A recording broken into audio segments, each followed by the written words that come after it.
సందర్భం వచ్చింది, ఇప్పుడు ఇష్యూ వచ్చింది కనుక మీకు శ్యామ్ బెనగల్ సినిమాల మీద ఎవరైనా కామెంట్లు చేస్తారా? నేను కాక గొప్ప సినిమాలు తీశారు సార్. చిన్న సబ్మిషన్ సార్ ఇక్కడ, అంటే అల్లు అర్జున్ ఆ స్మగ్లర్ పాత్రలో జీవించాడు కాబట్టి ఆయనకు అవార్డు వచ్చింది సార్. ఫర్ ఎగ్జాంపుల్ సూర్యకాంతం గతంలో గయ్యాలి అత్త పోర్షన్స్ చాలా వేశారు. ఇప్పుడు మన టాపిక్ అది అలాగే పాయింట్ వినండి. ఇప్పుడు అవార్డు ఎందుకు ఇచ్చారు అనే దానిపైన నేను చర్చ పెట్టడం లేదు, నాకు సంబంధించిన అంశం కాదు.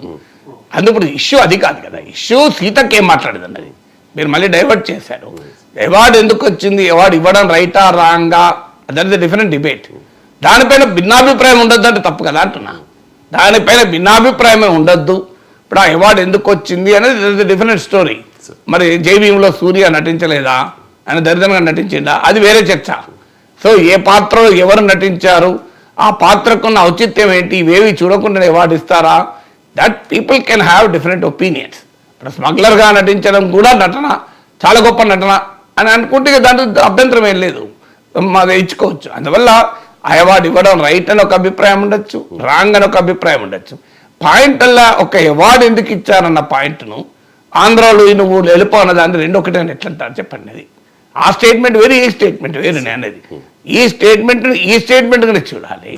దానికి సీతక్క అన్నది సస్పెండెడ్ పోలీస్ ఆఫీసర్ అన్నది, సస్పెండెడ్ పోలీస్ ఆఫీసర్ మీద ఆల్రెడీ శాఖాపరమైన కేసు కూడా పెట్టారు, యాక్షన్ కూడా తీసుకుంటున్నారు. సో అందువల్ల ఎవరో ఎక్కడో ఏదో అంటే ప్రతిదాన్ని మనము ముఖ్యమంత్రితోనో ప్రభుత్వంతో లింక్ చేసి, ఇప్పుడు ఆయన విష్ణుమూర్తి రేవంత్ రెడ్డి దగ్గరికి వెళ్ళి పర్మిషన్ తీసుకొని ఇట్లా మాట్లాడాడా? మనము మీడియాలో కొంత సంయమనం ఉండాలంటానికి కారణం ఇది. విష్ణుమూర్తి సస్పెండెడ్ పోలీస్ అధికారి ముఖ్యమంత్రిని సంప్రదించి మాట్లాడిందా? ఆయన వ్యక్తిగతంగా ఆయన చాలామంది చాలా మాట్లాడుతుంటారు. అందువల్ల ఇక్కడ fundamental question, Congress party cinema పరిశ్రమను టార్గెట్ చేస్తోంది అనేటువంటి అభిప్రాయం కలుగుతున్న సమయంలో ఈ వ్యాఖ్యలు ఆ పార్టీకే నష్టం. ఇప్పుడు దీన్ని ముఖ్యమంత్రి అసెంబ్లీలో మాట్లాడిన తీరు కూడా ఆ రకమైన అభిప్రాయాన్ని కల్పించింది. ముఖ్యమంత్రి చట్టపరమైన లీగల్ అంశాలు, కేసుకు సంబంధించిన అంశాలు ఏసీపీ వెళ్ళి చెప్పినా, చనిపోయాడని చెప్పినా బయటికి రాలేదు, డీసీపీ వెళ్ళి అరెస్ట్ చేస్తానంటే బయటికి వచ్చాడు.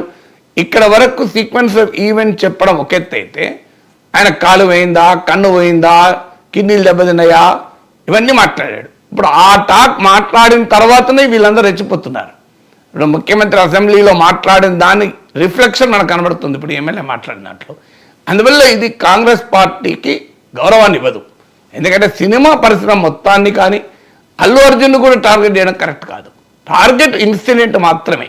ఆ ఒక్క ఇన్సిడెంట్లో అల్లు అర్జున్ తప్పు చేశాడా చేయలేదు అంతవరకే. That doesn't mean Allu Arjun మొత్తం చరిత్రను మనం చేస్తాము. అల్లు అర్జున్ ఇప్పుడు అల్లు అర్జున్ మా ముఖ్యమంత్రి అంటూ ఊరుకో. ముఖ్యమంత్రి ఎక్కడ ఉన్నాడు అల్లు అర్జున్?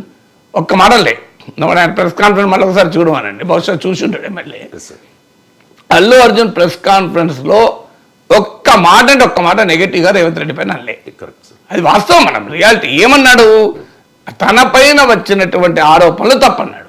అది కూడా అనద్దే అల్లు అర్జున్ నా వ్యక్తిత్వ హననానికి జరుగుతుంది. ఇంకోటి కూడా చెప్పాడు clarity, I'm not talking anything against political leaders అని కూడా అన్నాడు.